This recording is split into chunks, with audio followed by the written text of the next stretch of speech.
Sir, अजितदादांच्या आता जाण्यानंतर दोन्ही राष्ट्रवादी जे आहेत ते एकत्र याव्यात अशा प्रकारची भावना जी आहे ती आता कार्यकर्ते व्यक्त करायला लागलेले आहेत. खरं तर दादांनी तशी सुरुवातसुद्धा केलेली होती. नाही, खरं तर परवाला ह्या महाराष्ट्रामध्ये 28 तारीख ही काळा दिवस त्या ठिकाणी ठरलेली आहे. आमच्या सर्वांचे नेते माननीय अजितदादा आपल्याला सर्वांना सोडून त्या ठिकाणी गेलेले आहेत. काल अंत्यविधी झाला. लाखो लोक अंत्यविधीला दादाला अखेरचा निरोप देण्यासाठी त्या ठिकाणी उपस्थित होते. आम्ही त्या ठिकाणी उपस्थित होतो. म्हणून आम्ही सर्व कार्यकर्ते असेल किंवा राष्ट्रवादी परिवार असेल, या दुःखातून आम्ही या ठिकाणी सावरलेलो नाहोत आणि म्हणून याच्यावर अधिकचं भाष्य मी काही करणार नाही.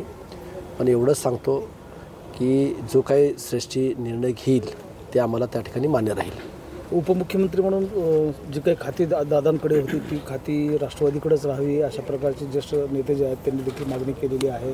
त्याचबरोबर सुनेत्रा पवार जे आहेत त्यांचा उपमुख्यमंत्री त्यांच्याकडे पद देण्यात यावं अशा प्रकारची मागणी जी आता राष्ट्रवादीकडून येते पुढे. या संदर्भामध्ये कालच आम्ही आदरणीय दादांना अखेरचा निरोप आम्ही त्या ठिकाणी दिलेला आहे. काय बोलावं काहीच सुचत आम्हाला या ठिकाणी नाही.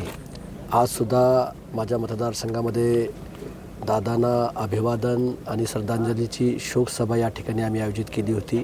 हजारो तरुण कार्यकर्ते या शोकसभेला या ठिकाणी उपस्थित होते आणि वरच्या पातळीवरती काय निर्णय होत आहेत आज तरी आम्हाला त्याची माहिती त्या ठिकाणी नाही. पण वरिष्ठ पातळीवर जो काही निर्णय होईल त्या पद्धतीने आम्ही पुढे त्या ठिकाणी जाऊ.